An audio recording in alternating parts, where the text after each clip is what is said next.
ठीक है, देखिए अब हम आपको बताने जा रहे हैं हेमिकॉर्डेटा। हेमिकॉर्डेटा, इसके पहले हमने आपको इसका डिवीज़न बताया, आपको मैंने बताया कॉर्डेट्स के क्या कैरेक्टर होते हैं, इनके फंडामेंटल कैरेक्टर, इसके एडवांस कैरेक्टर। मैंने फंडामेंटल कैरेक्टर आपको 4 बताए, जो आपको पिछले वीडियो में आपके शॉर्ट्स में होंगे, आप देख लीजिएगा। Post anal tail, pharyngeal gill slits, mesodermal notochord and hollow nerve cord. ठीक है, ये 4 बहुत अच्छे से डन करिए। उसके बाद आप आ गए एडवांस कैरेक्टर में। एडवांस कैरेक्टर में आपने देखा कि इसको 2 ग्रुप में डिवाइड किया गया। ठीक है, इसको 2 ग्रुप में डिवाइड, देखिए 2 ग्रुप में डिवाइड किया गया एडवांस कैरेक्टर। 2 डिवीज़न थे उसके, एक क्रैनियाटा एंड क्रैनियाटा। एक क्रैनियाटा को डिवाइड किया गया 3, देखिए प्रोटोकॉर्डेटा, प्रोटोकॉर्डेटा और वर्टिब्रेटा में। प्रोटोकॉर्डेटा को डिवाइड किया गया 3 ग्रुप में, यूरोकॉर्डेटा, हेमिकॉर्डेटा, सेफेलोकॉर्डेटा। ठीक है, अब हम आपको पढ़ाने जा रहे थे हेमिकॉर्डेटा। देखिए ये हेमिकॉर्डेटा क्या होते हैं, ये एक्सक्लूसिव मैराइन होते हैं, मतलब पूरी तरीके से ये समुद्र में पाए जाते हैं। ठीक है, सॉलिटरी होते हैं, कॉलोनी मतलब सॉलिटरी मतलब ये अकेले भी रहते हैं, ये ग्रुप में भी रहते हैं, कॉलोनी बना के भी रहते हैं। ठीक है, मोस्टली ट्यूबिकुलस, ये मोस्टली ट्यूबिकुलस मतलब ट्यूब लाइक स्ट्रक्चर इनका होता है। ठीक है, आपको समझ में आ रहा है। ठीक है, बॉडी फॉर्म, अब इनकी बॉडी कैसे होती है, body is soft and unsegmented, मतलब इनकी बॉडी डिवाइड नहीं होती, जैसे बहुत सारे ऐसे सेगमेंट नहीं होते। Unsegmented body is worm like with 3 distinct region. Body इसकी वॉर्म लाइक होती है, उसमें 3 रीजन होते हैं, प्रोबोसिस, कॉलर एंड ट्रंक। आपको समझ में आ रहे हैं। ठीक है, अब हम आते हैं बॉडी सिमेट्री पे। बॉडी फॉर्म आपको लर्न हो गया कि इसकी बॉडी 3 में डिवाइड होती है पार्ट में, प्रोबोसिस, कॉलर, ट्रंक। अब बॉडी सिमेट्री बायलैटरल सिमेट्री पाई जाती है। ठीक है, इसमें bilateral symmetry, body symmetry, bilateral symmetry. और देखिए हेमिकॉर्डेटा को फॉलो करता है प्लेटीहेल्मिन्थेस, बायलैटरल सिमेट्री। ठीक है, और ये इकाइनोडर्मेटा, बायलैटरल सिमेट्री। इसके लार्वा में बायलैटरल सिमेट्री होती है। इकाइनोडर्मेटा के लार्वा में बायलैटरल सिमेट्री होती है, प्लेटीहेल्मिन्थेस में बायलैटरल सिमेट्री होती है। ठीक है, अब हेमिकॉर्डेटा कैसा होता है, organ system level organisation hemichordata में पाया जाता है। ठीक है, आपको 2 चीज़ याद रखना है, hemichordata, bilateral symmetry and organ system like organisation. देखिए अब हम आपको इसी साथ रिवाइज करा देते हैं। पोरीफेरा का सिस्टम कैसा होता है, पोरीफेरा में टिश्यू लेवल होता है, प्रोटोजोआ में सेलुलर होता है, सिलेंट्रेटा में ऑर्गन लेवल होता है, एंड ये क्या है, प्लेटीहेल्मिन्थेस में ऑर्गन सिस्टम लेवल होता है। अब आप कहेंगे ये ऑर्गन लेवल और ऑर्गन सिस्टम लेवल क्या होता है, तो सिलेंट्रेटा में ऑर्गन लेवल मतलब ऑर्गन, कोई एक ऑर्गन होता है, मतलब ऑर्गन होते हैं लेकिन सिस्टम नहीं बना होता है। जैसे रेस्पिरेटरी सिस्टम आप पढ़ते हैं सारे जो आप डाइजेस्टिव, वो सिस्टम नहीं होता, कोई एक ऑर्गन, इसलिए इसको ऑर्गन लेवल कहते हैं। ठीक है, ये organ system level organisation hemichordata follow कर रहा है ये। ठीक है, अब हम आते हैं आपको सबसे इम्पॉर्टेंट, इसमें आप ये देखिए, इसमें नो लोकोमोटरी अपेंडेजेस, इसमें चलने फिरने के लिए कोई इसमें मतलब हाइंड लिम्ब, फोर लिम्ब कुछ नहीं होता, मतलब नो लोकोमोटरी अपेंडेजेस।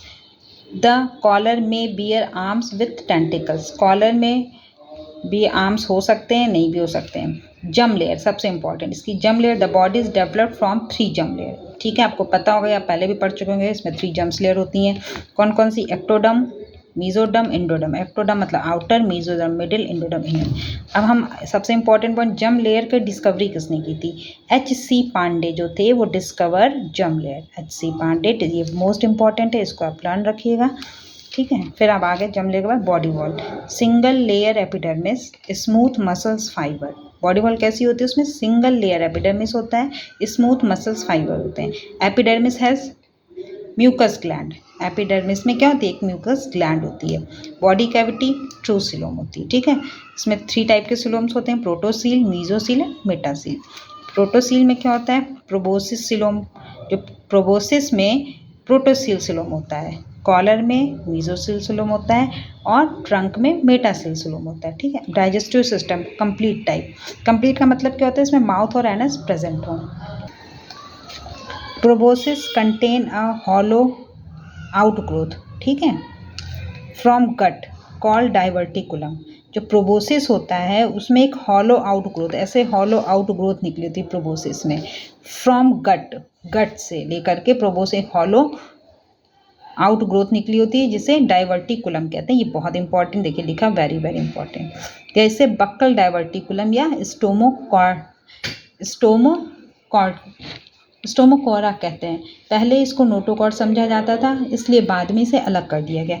आप मतलब समझ में आ रहा है आपको? इसमें देखिए इंपॉर्टेंट ये है कि आपके हेमिकॉर्डेटा में बक्कल डाइवर्टिकुलम पाया जाता है, जो बहुत इंपॉर्टेंट होता है। एक ये हॉलो आउट ग्रोथ होती है प्रोबोसिस में, जो गट से निकली होती है, जिसे डाइवर्टिकुलम कहते हैं। पहले इसको समझा जाता था कि ये नोटोकॉर्ड है, इसलिए इसको रख दिया गया कॉर्डेटा में, लेकिन बाद में पता चला कि ये नोटोकॉर्ड तो है नहीं, ये तो एक आउट ग्रोथ है, इसलिए इससे हटा दिया गया। ठीक है, कॉर्डेटा में सेपरेट कर दिया गया इसको।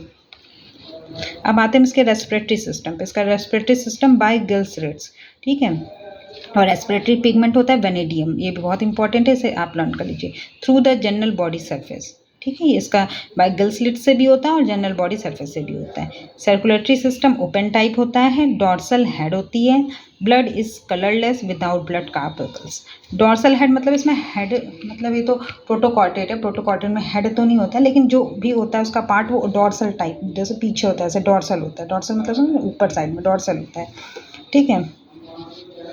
एक्सक्रीटरी सिस्टम कैसा होता है? डन बाय प्रोबोसिस ग्लैंड या glomerular sorry. Excretory system done by proboscis gland या ग्लोमेरुलर, ठीक है। तो सबसे इंपॉर्टेंट आपको इसका एक्सक्रीटरी सिस्टम समझ में आ गया कि हेमिकॉर्डेटा में जो आप पढ़ते हैं, हेमिकॉर्डेटा में एक्सक्रीटरी सिस्टम क्या होता है? प्रोबोसिस ग्लैंड और ग्लोमेरुलर। देखिए अब इसका नर्वस सिस्टम कैसा होता है? Diffuse type. Plexus of nerve fiber. Reproduction कैसा होता है? Sexes are separate, gonads more than one. Fertilisation external होता है, डेवलपमेंट इनडायरेक्ट होता है, फ्री स्विमिंग होते हैं। इसमें टॉर्नेरिया लार्वा लाइक पाइपिनेरिया, इसमें टॉर्नेरिया लार्वा प्रेजेंट होता है। मतलब हेमिकॉर्डेटा में हम पढ़ रहे हैं इसमें टॉर्नेरिया लार्वा होता है। अभी इसके एग्जाम्पल आपको पता चलेंगे, ठीक है। देखिए एग्जाम्पल मिल गया, क्या है? बेलेनोग्लॉसस। इसको एक कॉर्नवॉर्म, टंगवॉर्म या ऑक्सवॉर्म के नाम से जानते हैं। बहुत इंपॉर्टेंट, ये पेपर में अक्सर पूछा जाता है। ऑक्सवॉर्म किसे कहते हैं, टंगवॉर्म किसे कहते हैं, कॉर्नवॉर्म किसे कहते हैं? कॉर्न नहीं, ये कॉर्नवॉर्म, ठीक है। Balanoglossus is a connective link between invertebrate and vertebrate. क्यों ये कनेक्टिव लिंक है इनवर्टिब्रेट या वर्टिब्रेट की, ये बताइए? क्योंकि बेलेनोग्लॉसस में कुछ कैरेक्टर कॉर्डेट के हैं और कुछ कैरेक्टर कॉर्डेट के नहीं हैं, इसलिए। नोट देखिए, इसमें लिखा हुआ है no nerve cord no post anal tail. इसमें नर्व कॉर्ड और पोस्ट एनल टेल नहीं होती है। ये बहुत इंपॉर्टेंट इस क्वेश्चन बनते हैं कि किस कॉर्डेट में पोस्ट एनल टेल और नर्व कॉर्ड नहीं प्रेजेंट है। मतलब कॉर्डेट है लेकिन नर्व कॉर्ड और पोस्ट एनल टेल नहीं प्रेजेंट है, तो इसका मतलब क्या हो गया? सिर्फ ये आपका पता चल गया है, आपके हेमिकॉर्डेटा का ये कैरेक्टर है, ठीक है। ठीक है, एग्जाम्पल क्या? एग्जाम्पल हेमिकॉर्डेटा का एग्जाम्पल क्या है? सैकोग्लॉसस लार्जेस्ट जीनस में 18 स्पीसीज होती हैं। सिफेलोडिस्कस, रैप्डोप्ल्यूरा, ठीक है। इसके ये एग्जाम्पल है। हेमिकॉर्डेटा के एग्जाम्पल क्या है? हेमिकॉर्डेटा के एग्जाम्पल बेलेनोग्लॉसस, या आप उसको बेलेनोग्लॉसस को क्या बोलते हैं? बेलेनोग्लॉसस को आप बोल सकते हैं टंगवॉर्म, एकॉर्नवॉर्म या ऑक्सवॉर्म, ठीक है। दूसरा सैकोग्लॉसस, सिफेलोडिस्कस, रैप्डोप्ल्यूरा। नोट, सैंडवॉर्म एक एनीलीड्स है जिसका नाम एरिनिकोला मराइना है, ठीक है। दूसरा पिकॉकवॉर्म, जिसे पॉलीकीट कहते हैं, ये पॉलीकीट का है, ये आर्थ्रोपोडा में होता है। सिबोला पाइवोना, ठीक है, ये इंपॉर्टेंट है। Thanks for watching. और अगर आपको ऐसे वीडियो देखना तो प्लीज़ कमेंट ज़रूर करिए और बहुत अच्छे से तैयारी करिए।